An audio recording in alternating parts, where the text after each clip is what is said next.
Une fois vivait une femme qui était profondément haïe par la mère de son fiancé. Elle s'appelait Chin et était le fruit d'un viol. Shinya était une femme si belle et gentille, aimée de tous ceux qui l'entouraient, sauf de la mère d'Unuka qui la considérait comme inférieure à un être humain. Elle avait averti son fils de ne jamais l'épouser. Mais Unuka aimait trop Shinya pour céder à la volonté de sa mère. Il tint bon, informant sa mère que Shinya était la seule femme pour lui. En fait, il alla jusqu'à menacer sa mère en disant que rien de ce qu'elle ferait ne l'empêcherait d'épouser la femme de ses rêves. Manduka était furieuse. Elle ne pouvait pas croire que son défie ses ordres, pour épouser une femme dont le père n'était même pas connu. Une fille dont le père était un braqueur anonyme qui avait violé sa mère lors d'un cambriolage il y tant d'années. Manduka était d'avis que Chin finirait par donner naissance à des enfants au caractère corrompu. Des enfants qui finiraient par être des voleurs comme leur père. « Comment peux-tu épouser une fille qui ne connaît même pas sa lignée ?» demanda-t-elle, sa voix même tremblante de rage alors qu'elle essayait de convaincre son fils de ne pas l'épouser. Et si elle portait le sang mauvais de son père ? Et si elle était maudite et que la malédiction se transmettait à elle ? Manduka se leva de l'endroit où il était assis, sa voix calme alors qu'il répondait à sa mère. Et si son sang portait la grâce ? Et si ce que tu appelles la honte, Dieu l'appelle la force ? Mais Manduka ne voulait rien entendre. Elle commença à dire aux gens autour d'elle que son fils avait été ensorcelé, que Shinya avait utilisé un fétiche pour détourner ses yeux de sa propre mère. Manduka appela 2 de ses autres enfants, les exhortant à parler à leur frère. Elle croyait que plus de pression le ferait céder et écouter la voix de la raison. Cependant, son plus jeune fils ne voyait rien de mal dans ce que faisait son frère. Il essaya de parler à Mama, la suppliant de permettre à son frère d'épouser la femme de son choix. Mais Mama n'était pas prête à reculer. « Mama, dit-il doucement, elle n'a pas choisi comment elle est venue au monde. Elle n'a commis aucun crime. Pourquoi la punir pour quelque chose qu'elle ne contrôlait pas ?» Manduka le foudroya du regard. « Tu es trop jeune pour comprendre. Le sang est très puissant. Elle est l'enfant d'un viol, un enfant né du mal. Son genre n'a pas sa place dans une famille comme la nôtre. » Il secoua la tête. « Mama, ce n'est pas son sang qui fait ce qu'elle est. C'est son cœur. Et le cœur de Shinya est pur. » Il dit cela à sa mère, qui refusait toujours d'écouter. Elle siffla fortement, agitant la main comme pour chasser une mouche, et commença à parler avec colère. « Tais-toi, Gazian. Tu ne connais rien à ce monde. Tu n'as pas vu ce que j'ai vu. Le sang parle. Et peu importe sa beauté, il ne peut faire taire ce qui coule dans ses veines. » Goïm regarda sa mère, la douleur s'insinuant dans ses yeux. « Alors tu la juges pour quelque chose qu'elle n'a pas fait, pour quelque chose que sa mère a subi. Mama, ne crois-tu pas en Dieu ? Ne crois-tu pas à la rédemption ?» Les yeux de sa mère se rétrécirent. Il ne s'agit pas de Dieu. Il s'agit de bon sens. Veux-tu des voleurs et des voyous comme neveux et nièces ? Ou pire encore, veux-tu que ton frère donne naissance à des violeurs ? Est-ce cela que tu veux pour cette famille ? La voix de Goham devint ferme, alors qu'il ne pouvait croire ce que disait sa mère. Et si le sang que tu crains est précisément ce que Dieu a choisi d'utiliser pour le bien ? Et si tu combats la grâce, Mama ? Il posa cette question à sa mère, qui détourna le visage, croisant fermement les bras sur sa poitrine. « J'ai dit ce que j'avais à dire. Cette fille n'épousera jamais cette famille tant que je serai en vie. Il faudra passer sur mon cadavre. » Elle dit cela en s'éloignant avec colère, laissant Goïm à ses pensées. Mama devint si agitée qu'elle pouvait à peine dormir. Chaque fois qu'elle fermait les yeux, elle voyait Chili debout à côté de son fils, avec un sourire que Mama interprétait comme un triomphe. Sa colère augmenta tellement sa tension artérielle qu'elle finit par se faire hospitaliser. Elle était allongée sur le lit d'hôpital, son pagne plié autour de sa taille, son visage pâle et en sueur. Quand l'infirmière quitta la chambre, Mama attrapa son téléphone avec des doigts tremblants et composa le numéro de son fils. « Unuka, dit-elle faiblement, en forçant une toux, ton entêtement a finalement tué ma mère. » Unuka se figea sur place, sur le chantier. « Mama, que s'est-il passé ? » « Ma tension est trop élevée, répondit-elle, sa voix tombant à un chuchotement calculé, à cause de cette fille que tu insistes pour épouser. Je t'avais prévenu. Je t'avais dit que son ombre apporterait ses ennuis. Mais tu n'as pas écouté. Mama, s'il te plaît, ne dis plus rien, dit-il déjà en attrapant ses clés. J'arrive à l'hôpital tout de suite. Et pourquoi faire? Le reprit-elle soudain, sa voix se brisant. Pour me regarder mourir dans la honte? Pour regarder mes ennemis rire parce que mon fils insiste pour épouser une fille issue d'un viol. Mama, arrête de dire ça. Il ne t'est rien arrivé. C'est déjà arrivé, rétorqua-t-elle, puis fit semblant de tousser à nouveau. Si tu veux toujours me tuer, vas-y, épouse-la. Que je sois celle sacrifiée pour que tu puisses amener le déshonneur dans cette famille. Mama, arrête de dire ça. Si tu m'aimes, chuchota-t-elle, mets fin à cette relation. C'est le seul remède dont j'ai besoin. Il y eut un long et lourd silence. Le cœur de Mama battait la chamade dans l'attente. Elle croyait l'avoir enfin coincé là où elle le voulait. Mais quand Uduka parla enfin, sa voix était calme, d'un calme déchirant. Mama, dit-il, je t'aime. Rien ne changera jamais cela. Mais je n'abandonnerai pas la femme que Dieu a placée sur ma route à cause de la peur. Ta tension artérielle est élevée à cause de la haine, pas à cause de Chin. Les yeux de Mama s'écarquillèrent.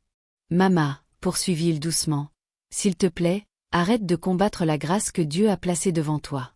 Chin n'a pas choisi comment elle est née, mais elle a choisi la gentillesse, l'humilité et l'intégrité, des traits que tu ne peux nier.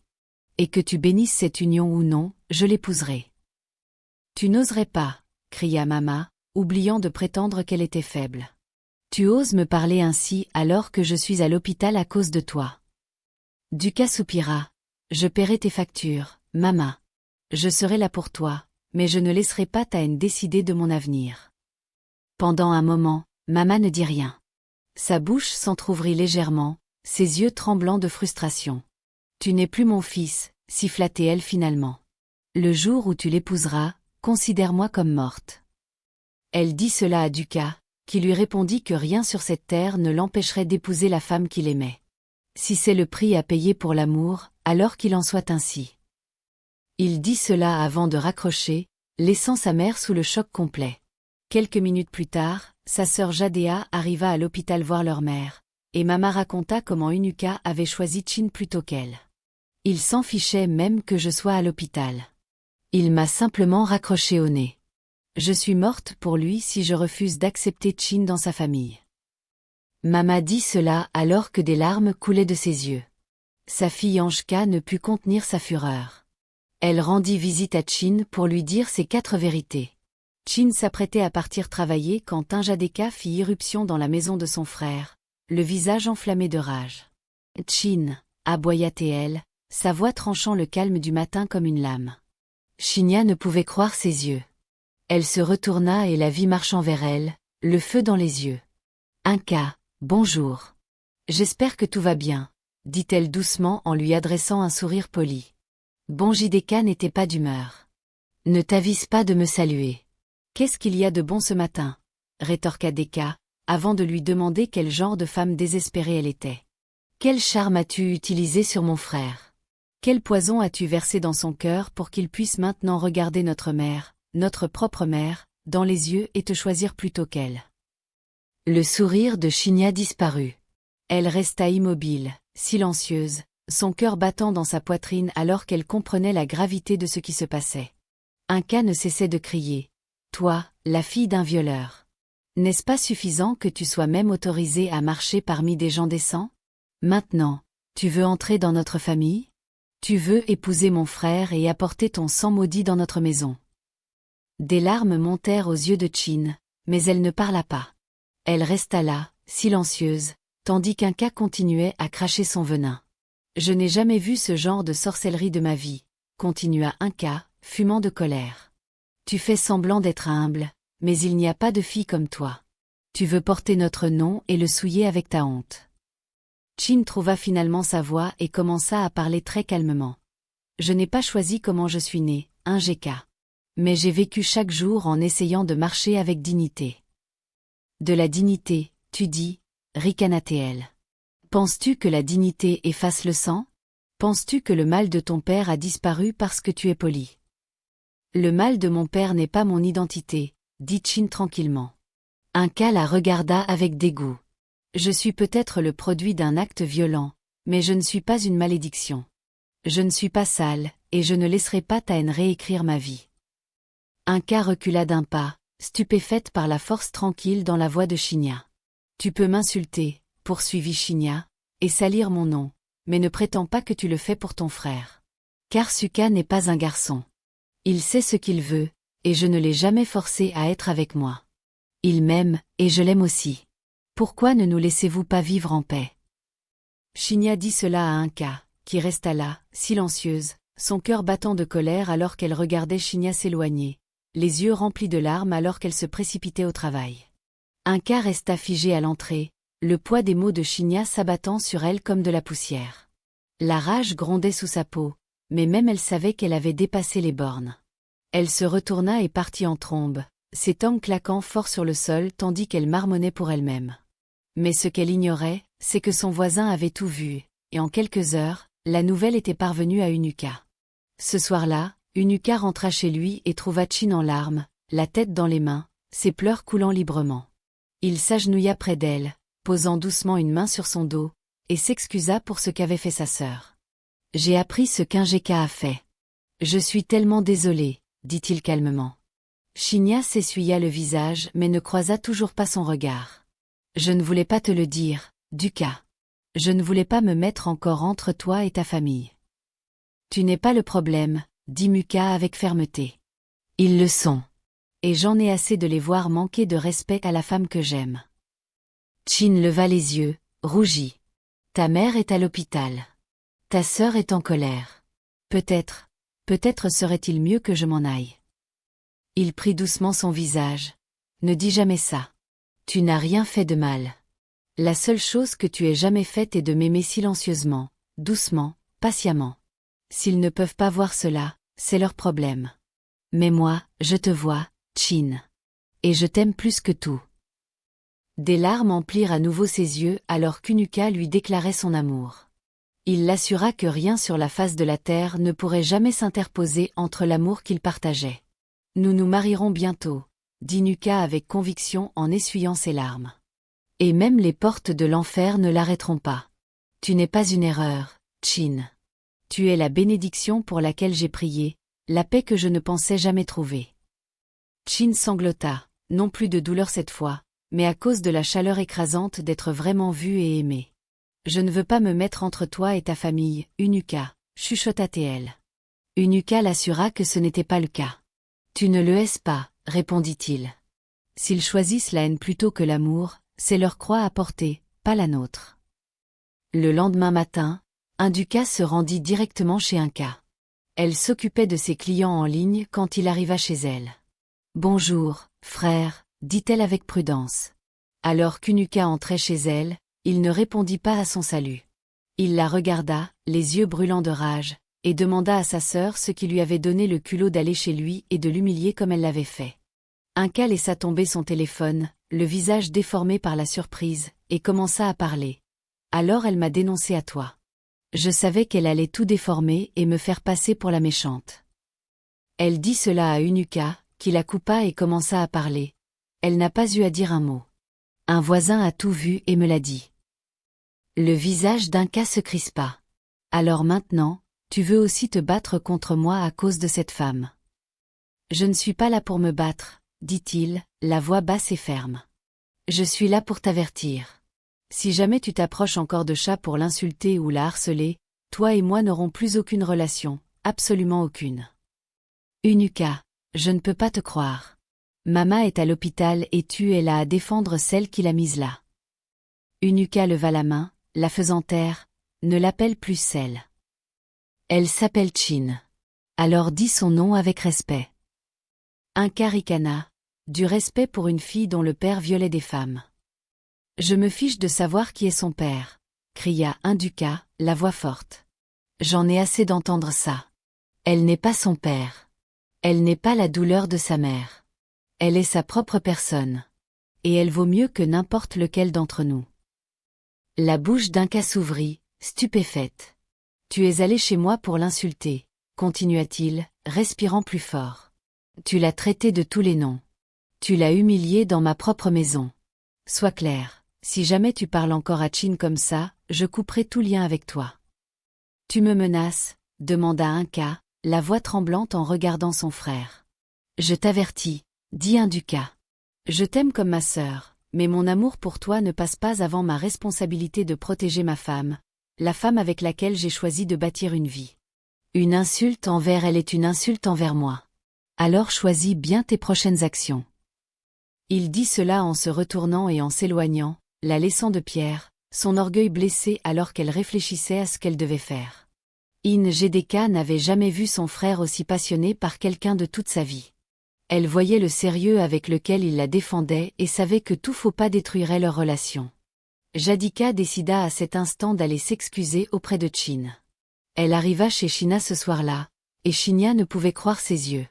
Elle ouvrit la porte, la surprise traversant son visage, et resta figée un instant, incertaine de ce à quoi s'attendre. « S'il te plaît, je peux entrer », dit Jeka, la voix basse et tremblante, informant Chin qu'elle voulait juste parler. Chin s'écarta lentement, incertaine mais trop gentille pour la renvoyer. Elles entrèrent dans la maison et Inka commença à s'excuser pour tout ce qu'elle avait fait. « J'ai été horrible avec toi, Chin », commença-t-elle. « J'ai dit des choses impardonnables. J'ai laissé ma fierté et ma peur m'aveugler. Mais aujourd'hui, j'ai réalisé que tu n'es pas l'ennemi. » Jin resta là, choqué, les yeux doux mais prudents, écoutant ce qu'Onshka avait à dire. « J'aime tellement mon frère », continua Inka, la voix épaisse d'émotion. « Il a toujours été la personne qui me soutenait. Quand j'ai cru le perdre, j'ai paniqué et je t'ai blâmé. Je suis tellement désolée, Chin. S'il te plaît, pardonne-moi. » Des larmes montèrent aux yeux de Shinya et elle répondit calmement. « J'ai attendu si longtemps pour entendre ça. Je n'ai jamais voulu être la cause d'une division dans ta famille. J'aime juste Unuka. C'est tout ce que j'ai jamais fait. »« Je te crois, » dit Meka, lui prenant doucement la main. « Et je veux réparer ce que j'ai cassé. Je parlerai à Mama. Je la ferai voir la vérité sur toi. Je veux que nous soyons amis. » Shinny hocha la tête, souriant à travers ses larmes alors qu'elles s'embrassaient pour la première fois. À partir de ce jour, elles commencèrent à passer plus de temps ensemble. Deka passait avec de la nourriture, l'accompagnait au marché, l'aidait à choisir des tissus pour le mariage, et proposait même de lui apprendre à cuisiner un des plats préférés de Mama, affirmant que cela lui gagnerait le cœur de Mama. Shinya était ravie. Pour la première fois, elle avait l'impression de faire partie de leur famille.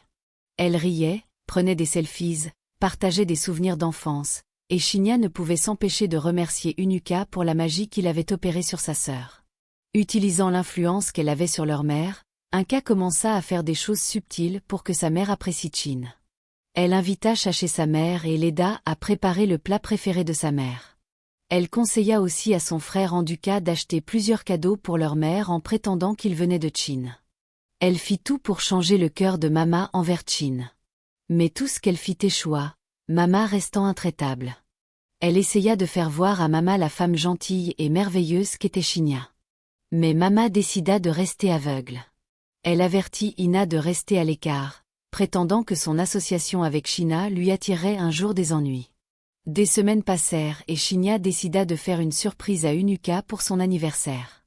Elle sortit pour aller acheter des cadeaux quand une voiture noire aux vitres teintées freina brusquement à côté d'elle. Avant qu'elle ne puisse réagir, deux hommes costauds en sortirent et l'embarquèrent dans le véhicule qui s'éloigna. Duka l'attendit à la maison pour son retour, mais elle ne revint jamais. Il essaya son numéro, mais il était désormais coupé. Il appela sa sœur Jadika, qui essaya aussi son numéro à plusieurs reprises, mais il était toujours coupé. Ce n'était pas dans les habitudes de Shina de disparaître sans un mot. Synduka décida de vérifier partout où il pensait qu'elle pourrait être, y compris son lieu de travail, mais Shina n'était nulle part. Un terrible sentiment s'installa dans son estomac alors qu'il la cherchait partout avec sa sœur. Ils allèrent de rue en rue, montrant sa photo en demandant si quelqu'un l'avait vue. Un chauffeur de taxi qui avait été témoin de tout ce qui s'était passé leur révéla ce qu'il avait vu. Il raconta comment deux hommes l'avaient embarqué dans une voiture et étaient partis. Le monde de Duka s'assombrit. Il retourna chez lui et s'effondra sur le sol, les mains dans les cheveux, se blâmant pour tout ce qui arrivait. Inka essaya de le consoler. Bonda était inconsolable. Il faisait les 100 pas, demandant qui avait pu lui faire une telle chose. C'est à ce moment que sa mère lui vint à l'esprit. Unuka attrapa ses clés de voiture et se précipita chez sa mère. Il la trouva en train de couper du gombo avec une paix surprenante dans les yeux. « Mama, pourquoi as-tu envoyé des hommes pour kidnapper Chin? Comment as-tu pu faire quelque chose d'aussi cruel à quelqu'un qui ne t'a absolument rien fait ?» Manduka ne broncha même pas. Elle laissa tomber une rondelle de gombo dans le bol et leva lentement les yeux, le regard froid, le visage calme, trop calme. « Alors tu crois que j'ai quelque chose à voir avec sa disparition ?» demanda-t-elle en s'essuyant les mains sur son pagne. Unuka s'avança, les mains serrées en poing. Sa sœur Jeka était juste derrière lui, la poitrine se soulevant et s'abaissant de colère. « Je sais que c'est toi, » dit Unuka entre ses dents serrées. « Tu l'as dit encore et encore, il faudra passer sur mon cadavre. Tu l'as détesté depuis le début. Pourquoi devrais-je croire que ce n'est pas toi ?» Mama leva un sourcil. « Tu entres dans ma maison pour m'accuser, moi? Ta propre mère. »« Je suis venue chercher des réponses, Mama, » dit Unuka, la voix tremblante. « Dis-moi où elle est, Mama. Dis-le-moi maintenant ou j'appelle la police. Peu importe que tu sois ma mère. Ça a trop duré. » Mama ricana. « Appelle-les maintenant. Je dirai qu'elle s'est enfuie. Ou peut-être que le sang de son père l'a rattrapée. Peut-être que quelqu'un à qui elle a fait du tort est revenu la chercher. Pourquoi me regardes-tu » La voix d'un Judas se brisa et elle s'avança. « Mama, s'il te plaît, si tu sais quelque chose, dis-le maintenant. Cette fille est gentille. Elle aime Synduka. Elle n'a rien fait pour mériter ça. »« Cette fille est une malédiction » cria Mama soudainement, frappant la table de sa paume. « Elle n'était jamais censée franchir le seuil de notre porte, encore moins devenir une épouse dans cette famille. » Elle dit cela alors que le cœur de Synduka se serrait. « Mama, s'il te plaît, dis-nous où elle est, » supplia-t-il. Sa mère s'éloigna, ignorant ses supplications comme si elles ne signifiaient rien. « Mama » cria Unuka, la voix ravagée par le désespoir. « Elle pourrait être en train de mourir quelque part. Ou est-ce que tu la détestes à ce point que tu es prête à la laisser mourir ?» Mama s'arrêta sur le pas de la porte, le dos tourné, et commença à parler avec colère. « Prends cela comme un signe des cieux te disant de laisser cette fille tranquille parce qu'elle n'est que problème. » Elle dit cela en entrant dans sa chambre. À cet instant, tout le corps d'Unuka trembla. Il se détourna, enfonçant ses mains dans ses cheveux, luttant contre l'envie de tout casser. Inka s'avança pour essayer de le réconforter. Randuka était inconsolable. Ils passèrent des heures à délibérer s'ils devaient signaler la situation à la police ou non.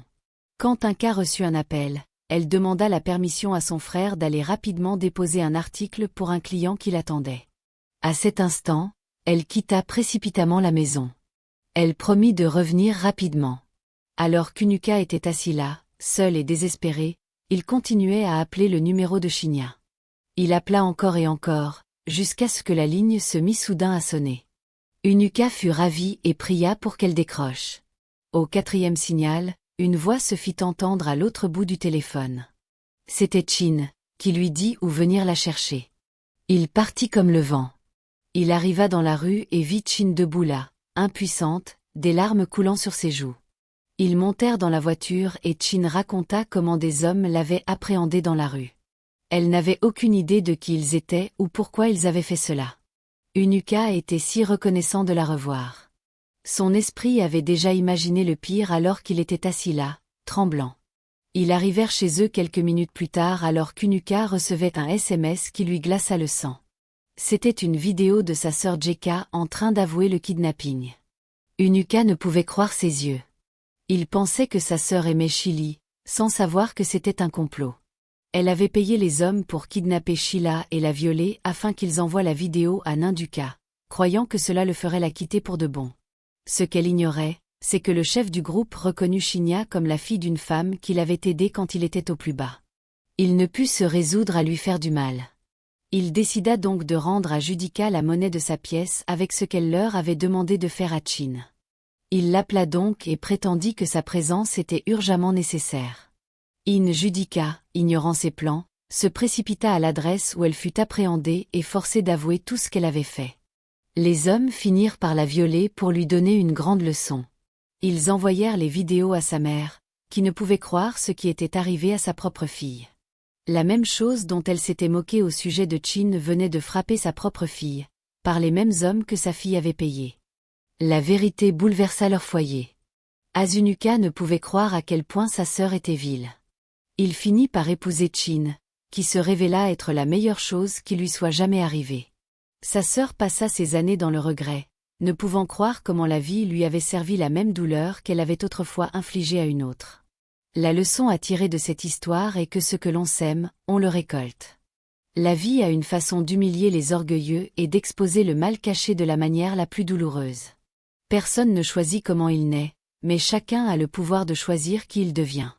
Chin, bien que né d'une tragédie, a choisi le bonheur, la grâce et l'amour, prouvant que le sang ne définit pas une personne. L'expérience nous enseigne à défendre la vérité même quand elle est impopulaire, et la chute est un rappel que la haine, l'envie et le jugement ne font que revenir consumer ceux qui les portent. À la fin, l'amour a gagné, non parce que c'était facile, mais parce qu'il était pur. La leçon morale de cette histoire est que la haine et le jugement fondés sur les origines ou le passé d'une personne sont non seulement cruels, mais se retournent souvent contre ceux qui les propagent. L'histoire démontre que notre valeur ne provient pas des circonstances de notre naissance, mais des choix que nous faisons et de la bonté de notre cœur. Elle nous avertit que tenter de nuire à autrui par orgueil ou préjugé peut déclencher un karma implacable, où le mal que l'on sème est le mal que l'on récolte. En fin de compte, c'est l'amour pur, la compassion et le respect de la dignité de chaque être humain qui triomphent et construisent un avenir meilleur.